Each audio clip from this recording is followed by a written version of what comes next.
Hello everyone, my name is Galina and I am here together with the devs behind Monster Sanctuary, Coromon and Creature Keeper. Could someone please give me a short reaction that that you can hear me well?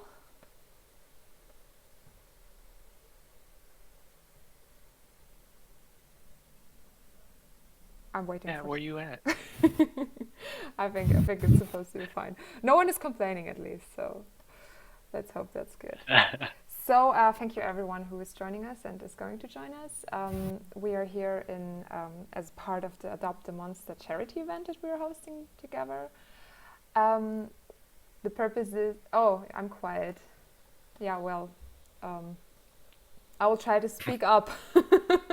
Or you will have to increase your volume, everyone. I will not talk too much anyway, so it's good it's only me that's quiet. Basically, the Adopt a Monster charity event has the goal to raise money for the Petfinder Foundation to support as many pets as possible in the US. And also to celebrate monster taming games, because this is what we are here for. And before I talk more about that, I think everyone can shortly introduce themselves. Please, Dennis, why don't you start? Hey, I'm Dennis. I'm the developer of Monster Sanctuary. Oh, hey. I'm Fervier. I am the developer of Creature Keeper. And I'm Marcel. I'm one of the developers of Coromon. Thank you. So very, very good that we have you here.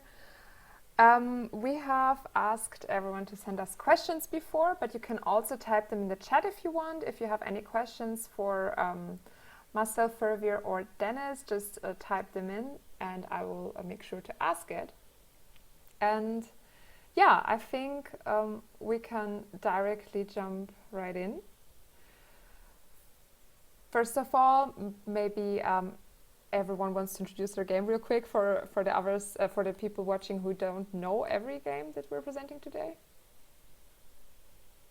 Let's just do the same order. I'll start. Yeah, that's easier. Yeah, Monster Sanctuary is like a mix of Metroidvania and monster taming.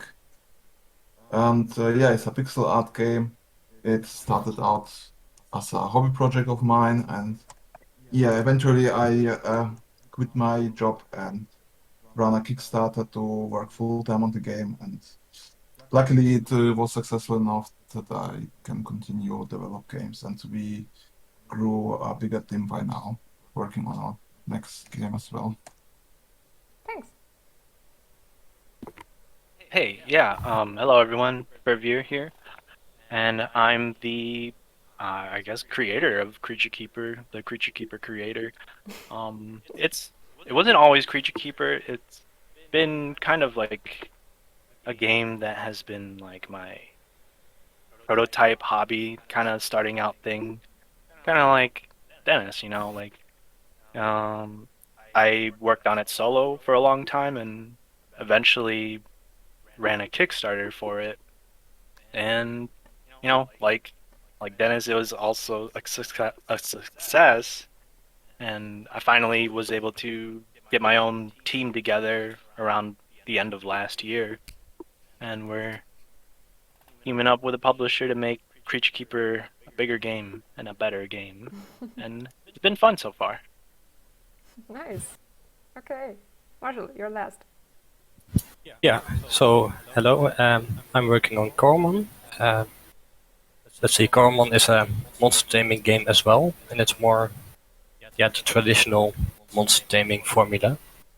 But we try to spice it up by coming up with new mechanics like the potential system. And you have boss battles instead of, for example, gyms. And that's how we try to spice things up a little bit, try to deviate from other games in the genre. And we've been at this project for 8 years. 8 or 9 years ago, Jochem started this project as a hobby. And later he asked me to join in. And from there on, we started working together on this project together with a lot of freelancers. And well, a year ago or something, we got a contract with a publisher, and together we're making the best which we can of this game. The only thing you can do, making the best you can. Yeah, I actually kind of forgot to talk about my game. It's a top-down action RPG where you can befriend the creatures instead of just hitting them all with sticks and stuff. You can make friends. Well, that is a refreshing take on monster taming genre, I have to say that. Yeah, it's it's usually the same old kind of just I want to beat up every creature, which you can do in Creature Keeper, but I think it's better if you kind of befriend them as well. It's up to you how to play. It definitely fits the motto of this event, that's for sure. Oh yeah, we're here to make friends with all the creatures. Yes, exactly. And I think also a lot of people already made friends and donated money. That's really amazing. We have such great communities.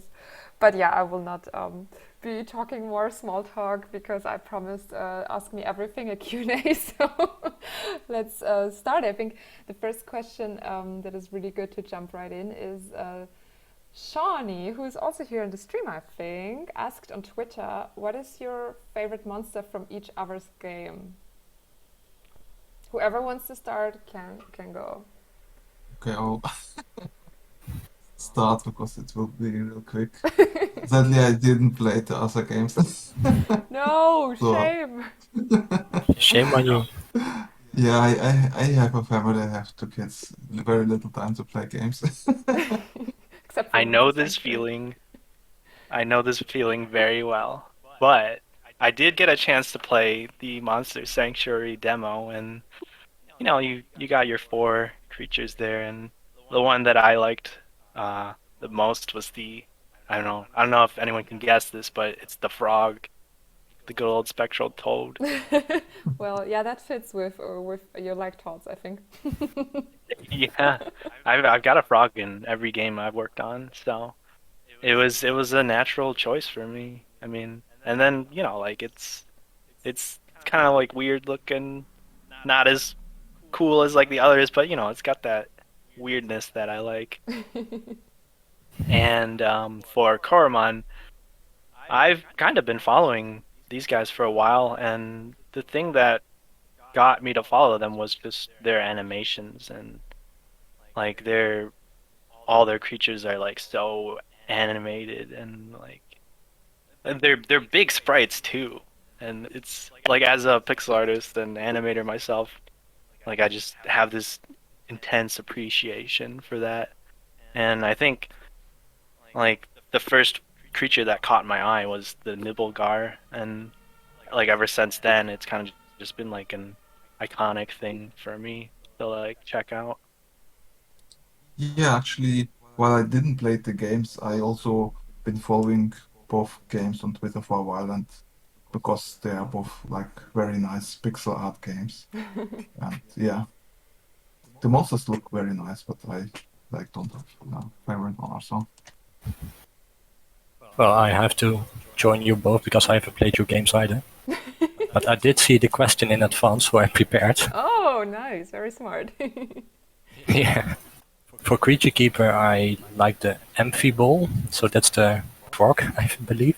Yeah, we're Frog Brothers. Yeah. We also have a chunky frog. I think all 3 of us then. And for Monster Sanctuary, I like the Manticore design. It's the cute eyeball. Mm-hmm. Yeah, With it's a tail. a very popular one.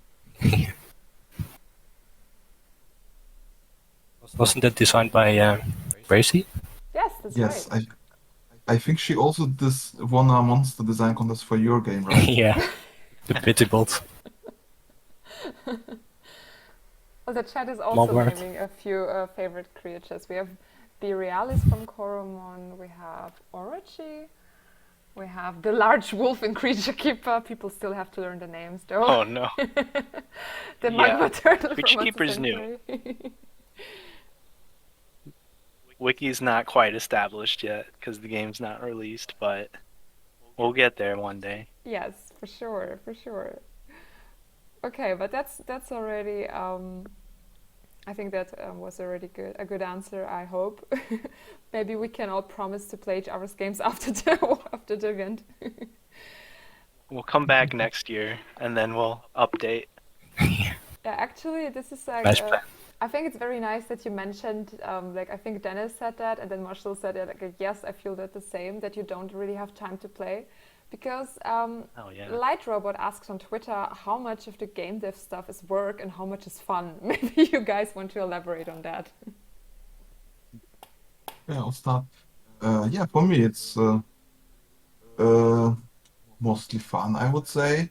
I mean, it is work, but it's like the most fun work I can imagine. Like it was always my dream to be a game developer, and I worked as a programmer for a bigger or like middle-sized company. That was already like not bad, but that felt more like work. It felt like I was a small piece in a big machinery. But yeah, like working on your own project is like a lot more fun. So yeah, for me it's mostly fun. That's good.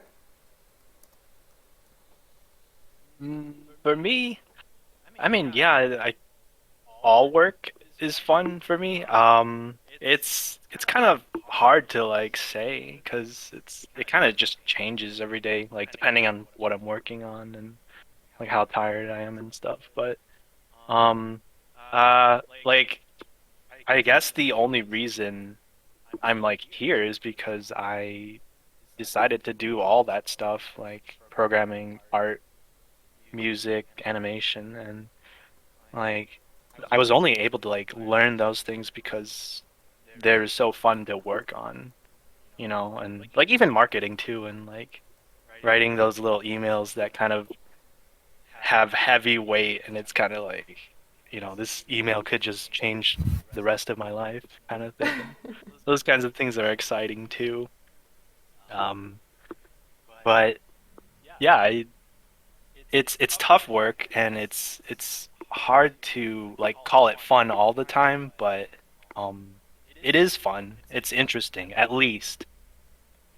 I'm interested in all the things that I've learned throughout my game dev hobbyist career, now career, I guess, and I'm excited to just take on new challenges every day. So it's keeping me interested, at least. Yeah, for Coromon it's about the same, at least for me. Can't speak for Jochen, but yeah, it's mostly fun work. Like there's some things which are more fun to do than others. We've had moments where we had to come up with a narrative, for example. I mean, days full of brainstorming and coming up with something and throwing it away, starting all over. That's not fun, but it just has to happen. Mm-hmm. But there are also fun parts like designing monsters, designing the world. And yeah, that's the fun stuff for me. So it's a good balance, I would say, between work and fun. Okay, yeah, I think you're all on the same page apparently there, which is really nice to hear and very very motivating to hear as well. And I think for indie developers still also a bit more motivating because you have direct contact with players every day, basically, I think. Yeah. All right. Yeah, I'll start there. I like interacting with the community. I do it a bit more than Jochen. Just speaking with people in the Discord, interacting on social media. I like the direct feedback of players and just chatting with them, hearing how they like the game. Yeah, Yeah. the Okay. You community. can go. Yeah, community it's been something for me. It's really tough to balance like all the things I'm working on, and there's one thing I can count on though, like whenever I like hop back into my Discord server and kind of like tell everyone I'm alive and working on the game and have some updates. It's really refreshing to like see everyone's feedback and like their support, and it's like easy for me to kind of just forget that. But every time I come back, it's like really refreshing, and I hopefully once like the game is kind of like released, I can like interact with everyone more, but kind of just like busy. But I don't know, love the community and hope to like collaborate more and just be around more, I guess. Mm-hmm. Okay. Yeah, I was very involved into the community of Monster Sanctuary, especially very early on. It was really important. Like I released a demo first, and yeah, the feedback I got from the fans was like really important for the development of the game. Like many ideas that were suggested by the fans made it into the game, and yeah, it was a very crucial part of the project. I like got less involved in the like after the release in recent months because of just not having enough time. But yeah, and also working already on the next project. But yeah, it was a very long project. So at some point, life has to move on. That's very true.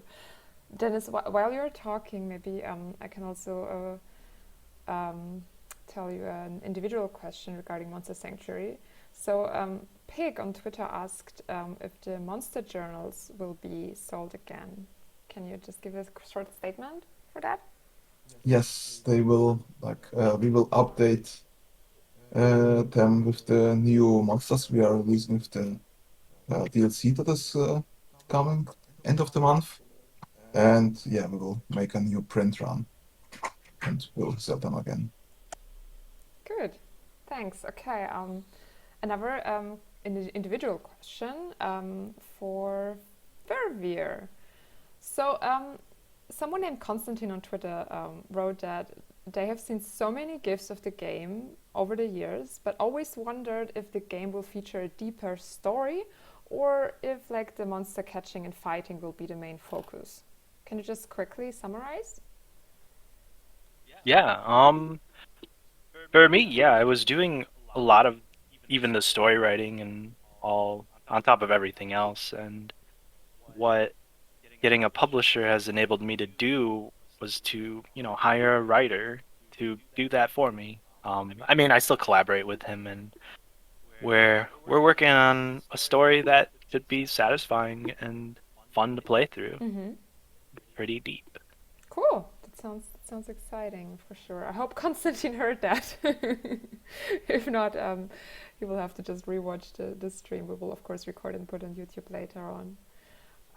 Okay, so while we are at individual questions, Marcel, people ask about the console releases for Coromon. Can you like just quickly give a statement regarding that? Like, is it in the works? What can they expect? I've seen this question a couple of times now.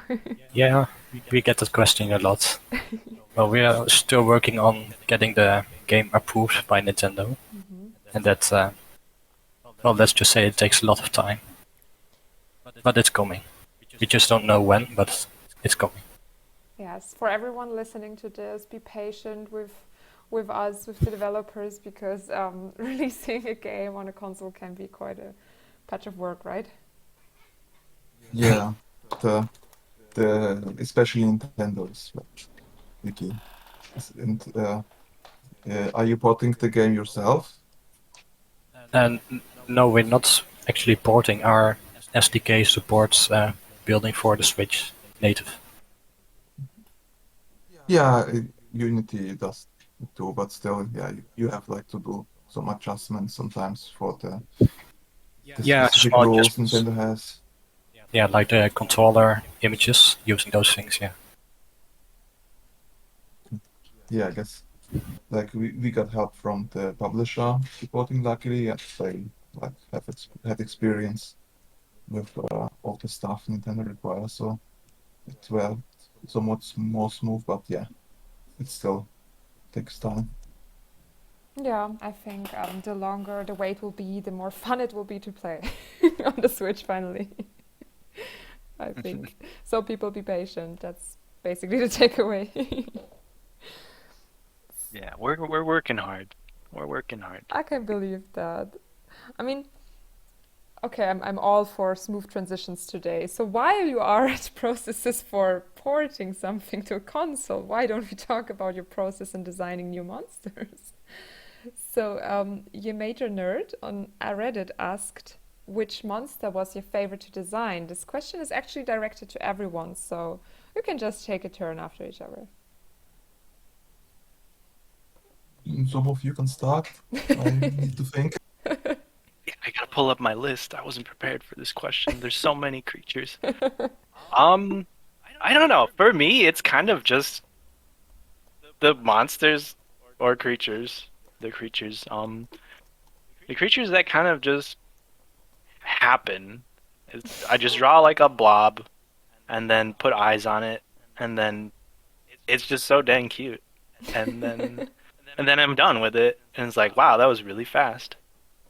But I mean, it seems like I'm kind of lazy when I say that, but I mean, I like designing them all and taking my time on each one. Kind of sometimes they'll take like 4 hours, sometimes they take like 2 minutes, and but they all like have that little like like I love you kind of feeling, and I just like I don't know, I just love them all. It's a kind of a cop out, but yeah, No, I no. think it's okay. I mean, also, the question was also about the process. So basically, you don't really follow something specifically, right? You just kind of let Oh yeah. inspiration go through you, if I can phrase Well, it that way. sometimes yeah. Sometimes I'll be in a mood to just draw something. Like I'll just be drawing an area, and then I'm like, okay, I need to fill this with creatures. But then some other times I'm like, okay, I need a specific kind of combat mechanic, something to kind of like freshen things up a little bit, and then I'll kind of start designing around that. Or sometimes I'll just see a cute animal on Twitter and I'll be like, "Oh, I wonder what my take on that is." And I guess my design process is kind of just put things in that I like, and I think when you do that, you kind of just fill your game with things that you love, and how can you go wrong with that? And It's it's purely working because authentic, definitely. yeah, it's working because like a lot of people also just love all the creatures too. Yeah. Yeah.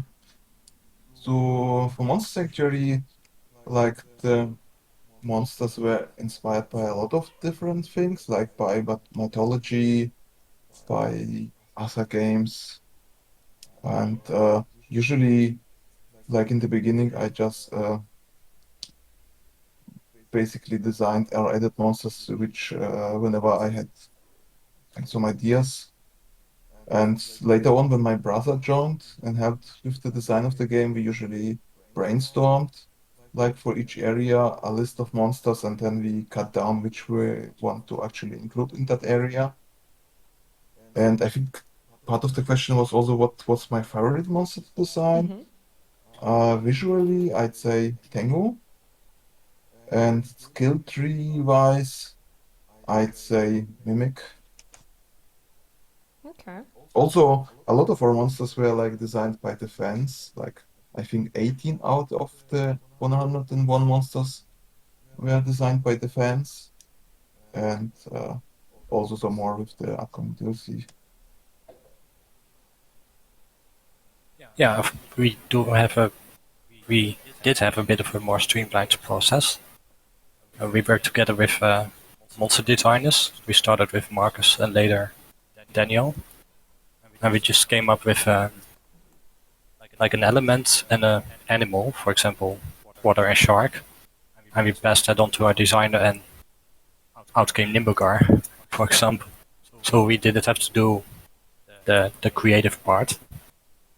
But yeah, they would come up with a sketch and we would give them feedback. And if we liked it, they would animate the sprite. That's well, how we designed our monsters together with our designers. Okay. I think my favorite one was Swarmy, which is a small worm, Coromon. It's quite simple, but quite cute. Simple ones are mostly the most satisfying ones, I think. A simple, well-made design.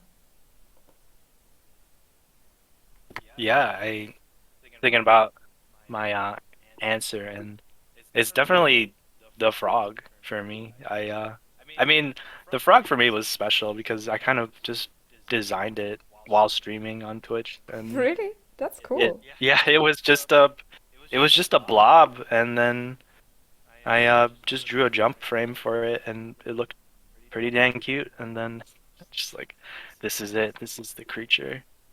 And I like ended up making a wallpaper for it, which was just corny. It's like a frog just jumping out into space, and like that was just the most memorable one for me, even though I temporarily forgot because there's just so many creatures. But Yeah, I think we all feel that. the forgotten child, but still loved. The forgotten child. Okay. Yeah, we're getting more and more questions. I hope we will get through all of them in time. But I want to squeeze one in the queue that was actually just asked a minute ago or something. But I want your spontaneous answer: dog or cat? Cat. Dog. Cat. Okay. Oh no, Cat one. cats are they're gonna eat me. It's okay. Yeah, well, dog and cat people. I would say both, by the way. I wasn't asked directly, but I say both. Oh no, that was also an answer. Wait, can I change it to frog? No, that's too late. But yeah, you and your frog. That's really. I did not expect that answer. Okay, so actually, while we are talking about designing the monsters, there was also a question if Pokemon was an inspiration for you guys, since it's of course the monster taming game that everyone will know. Yeah, definitely. I played the very first Pokemon game when it was released. Actually, I even got it a couple days before the official release because the store at our town sold it already earlier for some reason. And yeah, um, I remember that I was the first one of my friends and others I knew who had the game who got all the 150 Pokemons. But yeah, after this, I didn't actually really play any other Pokemon games for a very long time because I really felt like I was too old for Pokemon. And yeah, I tried again later on, but I felt like the new Pokemon games were not challenging enough. And that was like one of the big reasons why I tried to make Monster Sanctuary more challenging.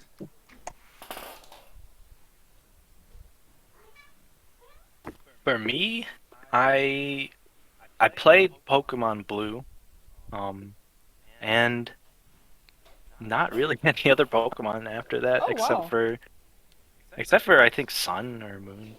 I forgot which one I got. It was probably Moon Well, that was because a rather Moon new Blue. one. No, it was kind of old actually. It must have been like 4 years ago. I don't know. There's Okay, just a well new for me Pokemon that's still every year new now. Oh no. compared to Yeah. Pokemon Blue. I mean, Oh yeah.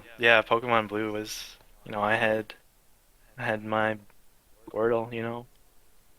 And but surprisingly, Pokemon was like not really a huge inspiration for Creature Keeper.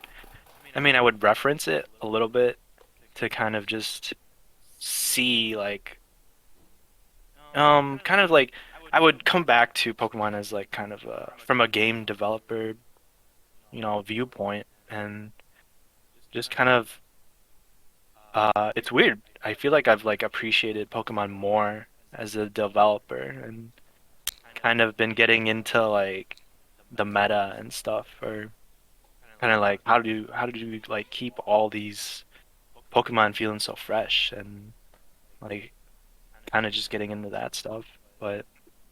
Um, but surprisingly though, like it wasn't the main inspiration for Creature Keeper. Mm-hmm. It's for me the inspiration was just kind of fighting games. Like I mean, not fighting games, but like Diablo and stuff, which is kind of a crazy turn. Yeah, I think no one would expect that.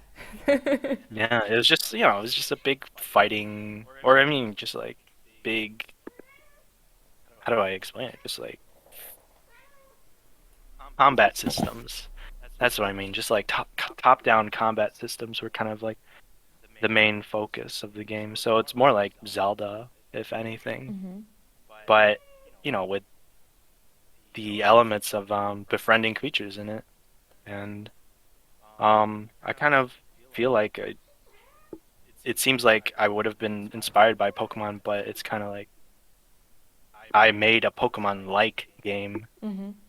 through maybe whatever inspired the Pokemon developers to make their game. I kind of like followed in the same path, I guess. Just following interesting game dev choices, I guess. Mm-hmm. Could you ask the question again? Kind of forgot. Sure. Marcel's zoning out already. The question is if Pokemon inspired you. Now, Coromon, what do you say for Coromon for that? Yeah, Pokemon definitely inspired us. Well, they are one of the inspiration factors at least. From the start, we wanted to take Pokemon, Legend of Zelda, and Golden Sun, which were our three main inspirational games. We just mixed them together to create Coromon. So yeah, Pokemon did play a large part in our design, but it's mostly the genre. Instead of just copying it, we just try to give it our own twist. Yeah, and I started with Pokemon Blue as well. It was my first one of my first games. Yeah, it was also blue for me. Which starter did you pick? Turtle, of course. I took Bulbasaur. Oh, Squirtle. That was not surprising. There was no frog, so I had. Yeah, that was like the closest. No, well, actually, Bulbasaur is also I not guess too bad. Bulbasaur. At least it's green. All right, thank you guys for the answer. I think it's just really interesting to hear that. Now, I think if we further think about like the design of monsters, people are really interested in design questions, I have to say. Someone in the chat asked if you have experience working in styles other than pixel art, or did you always knew that if you like would develop a game, it would be pixel art? Well, I have a little bit of experience, but overall my artistic skills were like not that great compared to my programming skills. Like I worked as a professional programmer before working on Monster Sanctuary, and yeah, pixel art felt like it was the easiest to make look somewhat good for me without like super much experience. Mm-hmm. Yeah, for me, I messed around with Blender once, but not serious about that. I was more of a pixel art like before I was working with an artist, pixel artist that kind of dropped out of the project, so Oh I no. just learned pixel art. Um, yeah, it was kind of just like you either learn it yourself or you don't make a game. So I had to like learn it, but fortunately I found that it was really fun and I enjoyed it, and then that kind of led me to animation, and I really enjoyed that. So it was kind of just um I guess I was lucky to just like land into pixel art and then just love it. Never really looked at anything else. Yeah, we started out with pixel art and have no experience in anything else, like, basically, because we wanted to recreate the feeling you had with, like, playing Pokemon Blue or Ruby and Sapphire was my favorite generation. So that pixel art style is what we went for. Yeah, actually, now that you say it, Pokemon Sapphire is really, really resemble that feeling from Coromon. Yeah. Definitely. Yeah, that stuff is great. Like, I don't know what generation they stopped doing pixel art, but like before that, it was just really nice looking, so clean. Yeah, I think maybe this is also sort of a generational question. I think if you grew up with pixel art games, it always gives you a feeling of comfort, right? Nostalgia, at least it's for me, this case.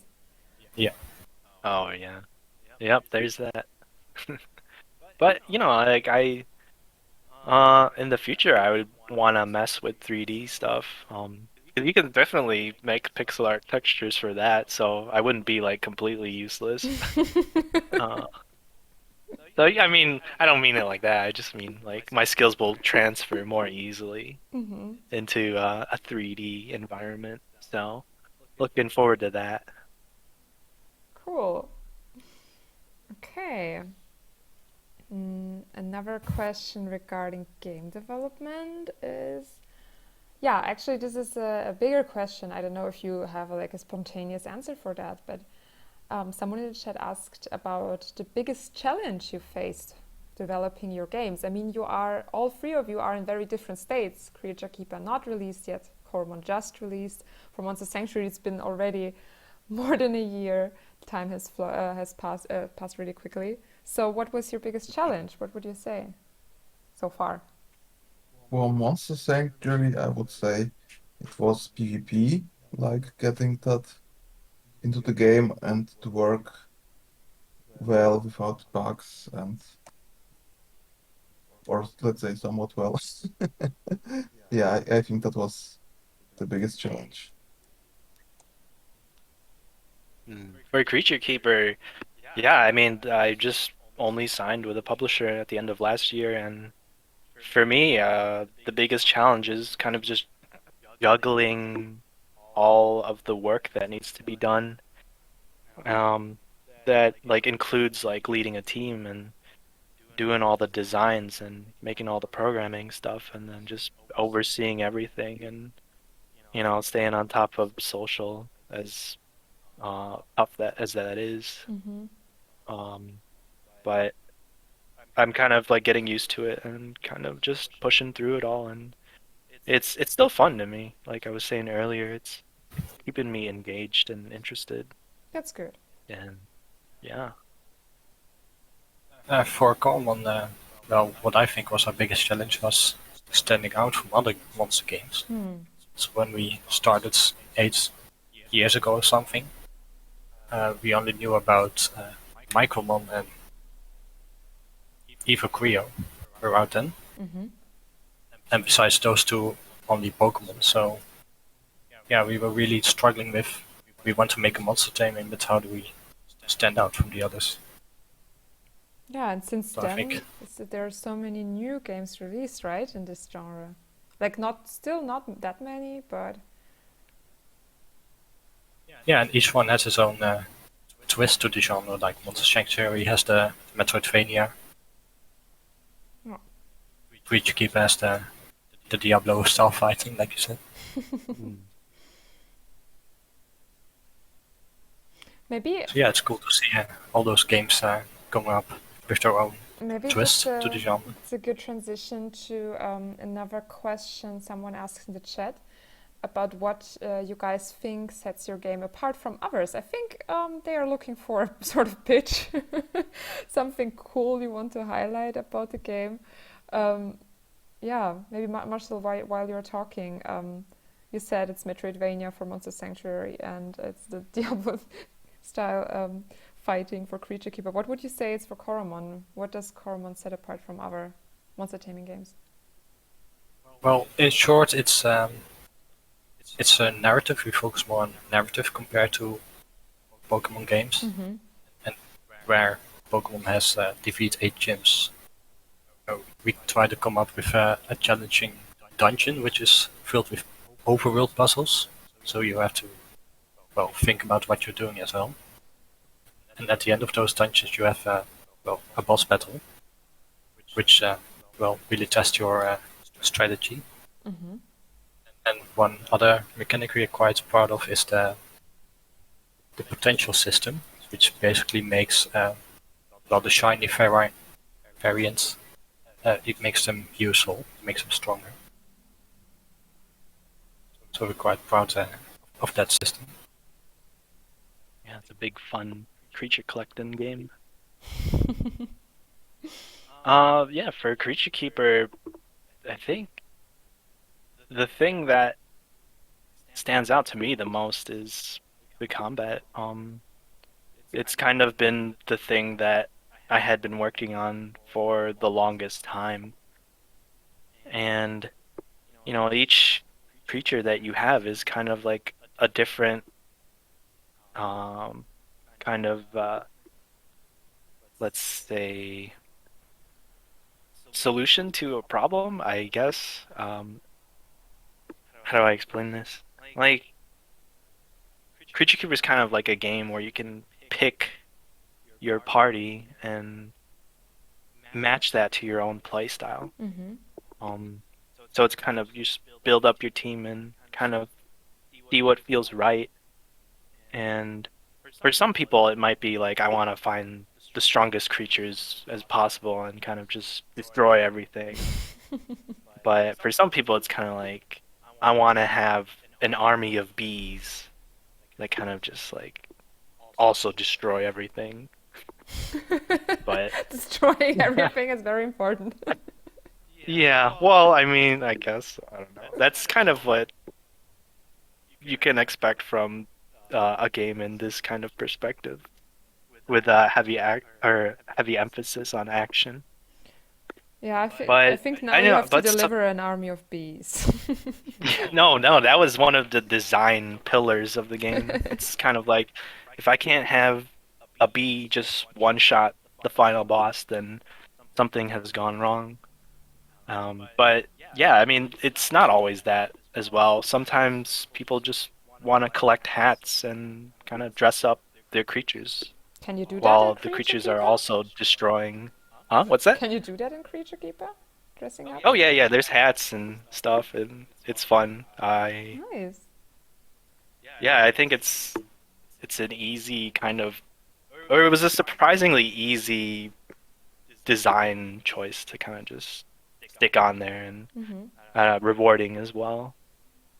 And it's so cute. I guess, yeah, despite all my creatures like destroying the world, well, not really the world, but having the potential to destroy the world, they can also look cute while doing it. So I guess that's my pitch. Here we are Cute at the creatures most that, violent genre in gaming industry. yeah. I mean, that's, if you want. I'm just saying. You can just roam around with your creatures with funny hats if you want. Cool. Yeah, for Monster Sanctuary, actually, besides the Metroidvania twist, also a very unique thing is that you can customize your monsters very, like, with a lot of like every monster has a skill tree, and you can equip your monsters, and you can have like a lot of different synergies with all the skills the monsters have. So I think this is also quite unique element of Monster Sanctuary. Like, you have 3 versus 3 monster battles, and all the monsters you bring to the combat can have like a lot of different synergies with each other. Yes, definitely. Yeah, I hope that answered the question. It was a long answer, but it was also an important question, I think, for everyone. Dennis, while you are talking, we also got the question, I think it was on Discord, why we from Monster Sanctuary chose Orumtail, Catcircle, and Cracker Turtle to be adopted in this event. or to be adoptable? I think it's more of a question for you, or Yes, it is, but it was more, directed yeah. towards you. So you can Because just, I actually have no idea why we chose them. yeah, then it's just trusted me. I have to say that. Basically, this is sneaky me getting some screen time, just asking questions to Dennis that he can't answer. We chose them. Actually, we waited for the guys behind Coromon and Creature Keeper to submit their or tell us their monsters first. So we wanted to have like a diverse selection of monsters that are adoptable. And Cat Circle was just, we had to choose it. I mean, it is a cat. It has a sword. Also, it's like the most favorite monster in our game, like according to a survey we did last year. So that was already safe. Then we wanted to have a new one from the DLC. So Cracker Turtle seemed perfect because we also wanted to keep this theme of having a monster in a shelter. You know, it's a turtle. It could actually be in a shelter. So this seemed also like a very nice choice. And Orumtail, while is a dinosaur, and you're like, why is a dinosaur adoptable? Was, by the way, also a community design and was named as a mixture between a dinosaur and a dog. So it also seemed like a perfect choice for this event and a monster that people would really maybe want to adopt if it would exist in real life. And yeah, the frogs were all taken. That's right, Johnny. We couldn't pick our Todd anymore. Oh no. Okay. We could have more frogs. Yeah, next year we just do adopt a frog. That's easier. We'll do 2 events. Yeah, that's right. Okay, so now this question was already like it was directed to all 3, but answered from Monster Sanctuary in chat. So this is towards Marshall and Fervier then. Do you plan to release your respective games on GOG sometime? On like a DRM-free platform? Yeah, we are open for it, but it's not planned at this moment. But perhaps in the future. Okay. Oh boy. I actually don't know. I'm so busy with like dev stuff. I kind of just leave it to my lovely publisher to make all the big decisions for me. Greetings go But out. hey, you can definitely hit them up on Twitter at Graffiti Games. Yes, okay. So whoever asked this, please tag Graffiti Games and ask them. Yeah, I can also iterate for those who maybe didn't read the Yeah, chat. good idea. So like the main reason we didn't release on Good Old Games is that we are using Steamworks for the online features of the game, like the PvP. And for one point we didn't like have the time to implement something else that would work with Good Old Games. And also we didn't want to split our community even more because it's already kind of split between all the console platforms and Steam. And yeah, that's why we only kept to like Steam on PC. Also, we had like a Microsoft Game Pass for PC as well, because it was basically mandatory of having if we are on Game Pass, then we are like both on Xbox but also on PC. And this community was also kind of small, the PC one compared to the Steam one. Okay. Yeah, thanks for elaborating on that. I think that was quicker. A colleague of us actually answered it before Conan is here. But it was good that you explained a bit more. Okay, so the next question goes a bit on deeper in your background again, in your personal backgrounds. So Minverdi on Discord asked what form of education you all have and how it helps you in game development. Well, I studied. Well, it was a mix of computer science and let's call it media design, like it was in Germany. And yeah, it definitely helped a lot. Like at that point, I I was not sure if I want to be more of a programmer or more of a design guy. Ended up being more of a programmer, but yeah, it was definitely helpful. But it's not mandatory in my opinion. It's like working on game development, teaching your stuff yourself. That's actually more important. Like I worked on games before I even started, like as a hobby. Mm-hmm. For my background, I studied biochemistry. Oh. I worked in a lab for a little bit, didn't like it. And then sometime before that, I studied abroad in France and just kind of took a painting class. And uh, my professor there was like, "You should quit biochem and become an artist," and that kind of messed me up. So I was just like, "What art? I'm good at this, but I already invested like 5 years in my degree. Like, what's going on?" Hmm. But then around that time, I was working on starting up like just dabbling in game dev, and I kind of stuck with game dev and fell in love with it. Like worked a few jobs with my biochem degree, and then eventually transitioned full-time game dev. Did a bunch of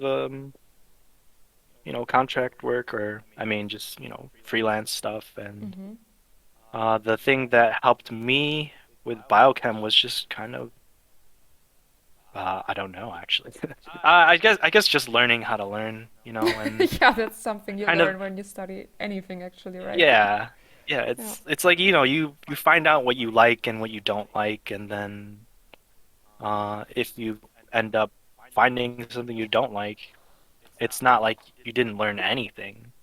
Like it's you take what you've learned despite like not liking things and kind of just bring that along with you. And Mm-hmm. yeah, I mean it all transfers in some way or another. You just gotta keep doing different things and exploring different options. It's certainly a brave like change you made there in your life. It's really cool. Oh yeah, it's brave, but there's definitely a lot of turmoil and struggle. But it's all fun and it was all worth it, let's say. I worked hard. Great. So hard work brings you everywhere. Marshall, what do you have to add to that? What is your personal background? For me, game design already started in high school, Mm-hmm. form of one course, computer science. Before that, I was already messing around in Game Maker, just making my own fun games. Not really games, but just messing around. And the end project of course was to make a game to promote the school, which was already fun to do. That was my first actual game, I would say. Mm-hmm. And that led to me studying computer science. So not really game design, but computer science. Joachim studied software engineering as well. So we both have, at least a background in programming That and knowing helps. how that works. Yeah, that definitely helps. But actual game design, we don't have experience in that. So we just started and, we went from there. And now we made a game. Learning by doing. Yeah, exactly. Jumping into the cold. Cool. So maybe this next question also fits right now. Someone in the chat is an aspiring dev or wants to become a game dev and is looking for advice on how to find a good publisher for the first project. I mean, all of you, we have a publisher, every game that is here presented. So what is your advice for this person? Well, it's yeah, it's a bit of a like not the best advice, but yeah, you need to come up with a good game idea and have like maybe already a demo or a prototype Yeah, that I is think he looking mentioned that promising. he already has a demo, or Okay. she actually. I Yeah, yeah. Like the best advice is like it's a bit lame, but yeah, try to make your game as good as possible. Like we I remember I contacted some publishers, but the publisher we like ended up working with, Team 17, they actually reached out to us during our Kickstarter. So yeah. Mm-hmm. Yeah, for me, you have to be prepared for the long haul. Um, it's well, I mean, I was solo. Your experience may differ, but you also have to know what you're worth. You know, like just uh don't jump on any publisher that offers you nice words. Kind of, do your research really. Because this is going to be like a big decision that you make that affects not only yourself but your team too, if you have a team. Um, but you really gotta like make sure you're taking care of everyone and try to find the best deal that takes care of yourself too. I mean, you gotta.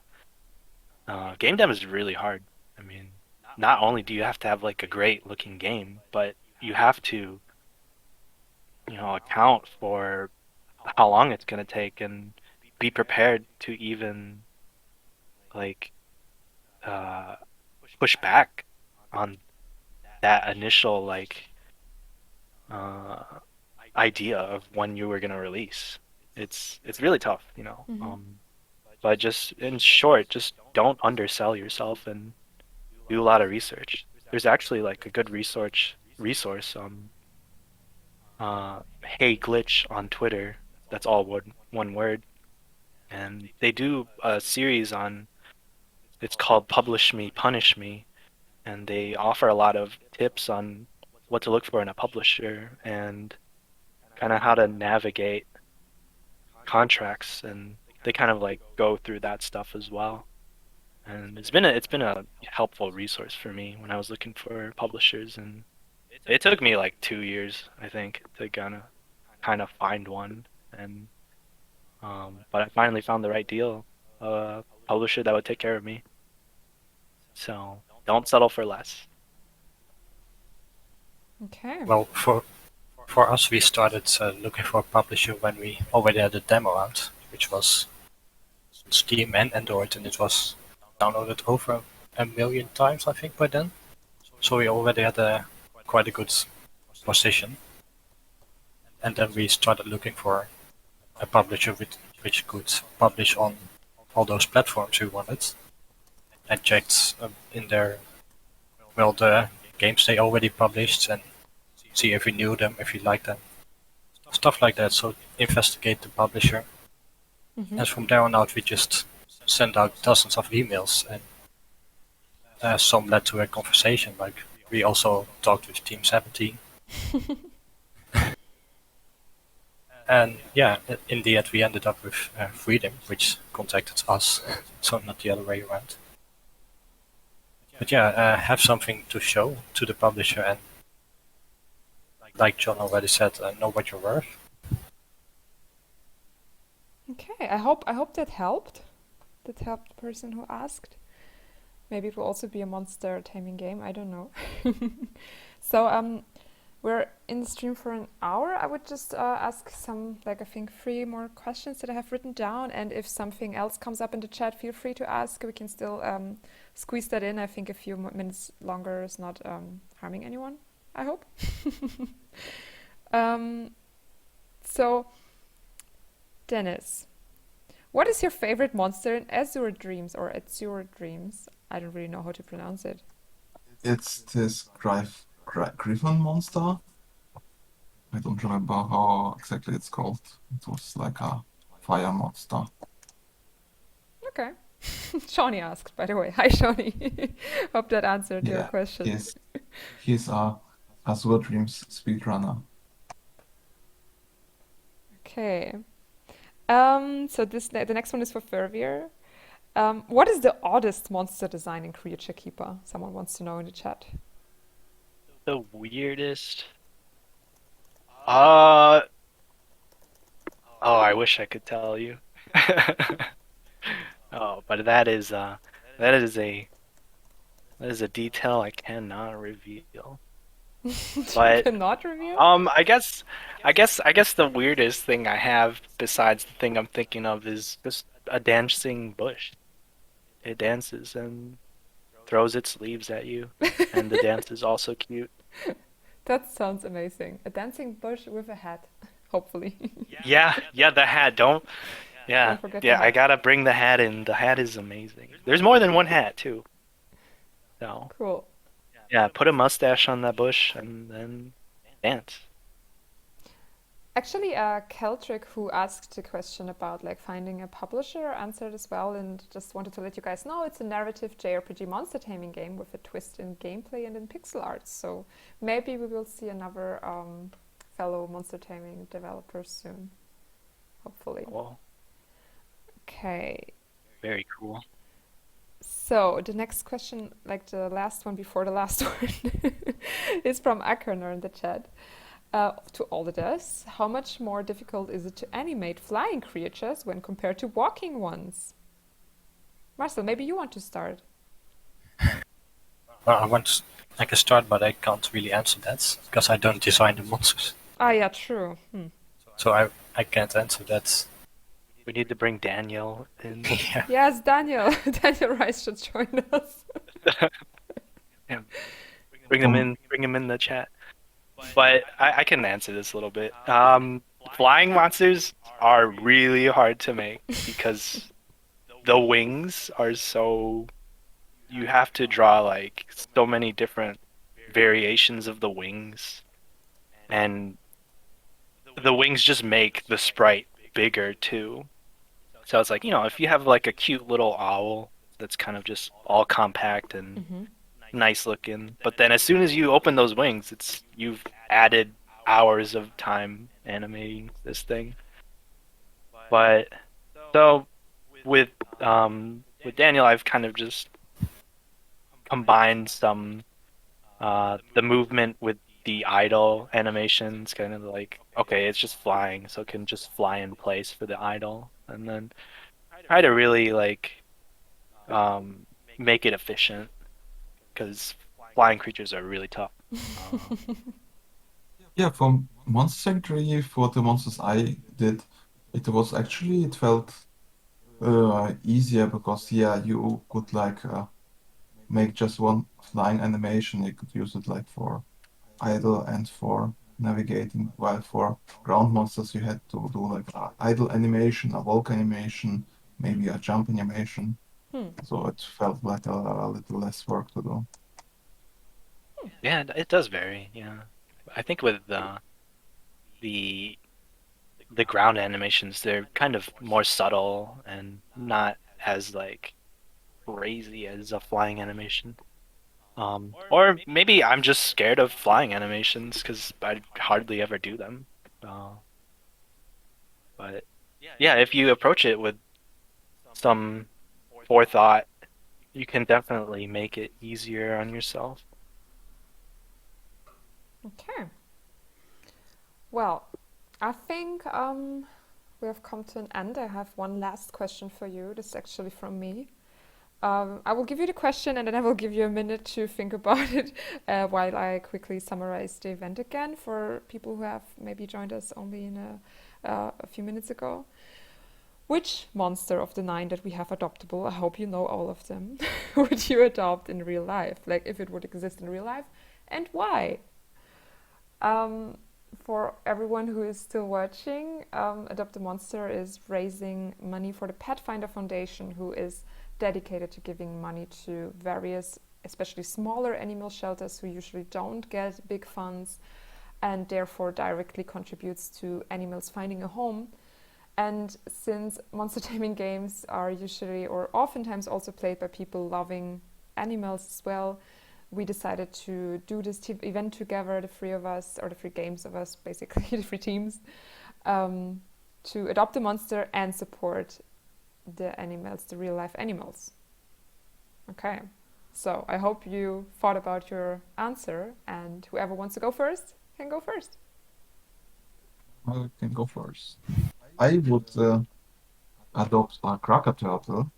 Mhm. First, because turtles are cool, and second, because it has a volcano on its back, so you can use it to cook stuff. Yeah, true. I would take the Cup Zero. It's so dang cute. I don't know. It's round and looks like I could roll it and it would be a good time. Aren't, I guess it's just too cute. aren't you afraid that it's too cold for you to touch? Maybe? No, I will warm it up with my heart. Amazing. Okay. I have to go for a Taruga, so that's our fire turtle. Mhm. When it grows up, it also gets a volcano on its back. But yeah, just because he's cool, I can breathe fire. Wow, you guys are not scared. You like to live dangerously, like you and Dennis, with a turtle with a volcano in its back. You know, if I ever saw something like that, I don't know, I'd probably run away actually. That's kind of scary. One more reason to take him. That's why I gotta bring the Cub Zero with me, so I can not use it as a shield, but to protect it from the fire. I love it. Okay, I think that is a great end for our stream today. Thank you everyone who joined. Thank you for asking a lot of interesting questions. Thank you, Dennis, Fervier, and Marcel for taking the time to answer this today. And yeah, goodbye from me. Yeah, was a lot of fun. Yeah, thanks everyone for organizing this and having us be a part of this wonderful cause. Next week, same time. Yeah, let's do this all over again. Yeah. Yeah, every week now. Weekly hangouts with the creature befrienders squad. We just make a year-long fundraiser for Petfinder Foundation. I think they will have nothing against that. Yeah, guys, don't forget to adopt monsters. If it's a cracker turtle or a taruga, like a turtle with a volcano on the back, or a Cup Zero, or the gorgeous Todd from Creature Keeper, Amphibole. Yeah, adopt a monster, support Petfinder Foundation, and celebrate the monster taming genre with us. Thank you everyone for watching. Goodbye. Bye everyone. Thanks. Bye. Bye.